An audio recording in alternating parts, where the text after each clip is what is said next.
નમસ્કાર દર્શક મિત્રો, એબીસી ન્યૂઝમાં આપનું હાર્દિક સ્વાગત છે. હું છું મેઘા અગ્રાવત અને જોઈએ આજના સમાચાર. સિદ્ધપુરમાં ક્ષત્રિય ઠાકોર સમાજ શિક્ષણ સમિતિનું 6ઠું વિદ્યાર્થી ઇનામ વિતરણ અને સન્માન સમારોહ યોજાયો.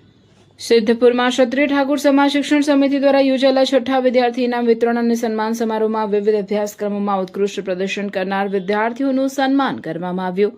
કાર્યક્રમમાં સાંસદ ભરતસિંહ ડાભી સહિત અનેક મહાનુભાવો ઉપસ્થિત રહ્યા હતા. મહાનુભાવોએ વિદ્યાર્થીઓને ઉચ્ચ શિક્ષણ મેળવી સમાજ અને દેશના વિકાસમાં યોગદાન આપવા પ્રેરણા આપી હતી. કાર્યક્રમ દરમિયાન વિદ્યાર્થીઓને ઇનામોને પ્રમાણપત્રો એનાયત કરાયા હતા. મોટી સંખ્યામાં વિદ્યાર્થીઓ, વાલીઓને સમાજના આગેવાનો ઉપસ્થિત રહી કાર્યક્રમને સફળ બનાવ્યો હતો. રિપોર્ટર વિપુલભાઈ ચૌધરી, રાધનપુર.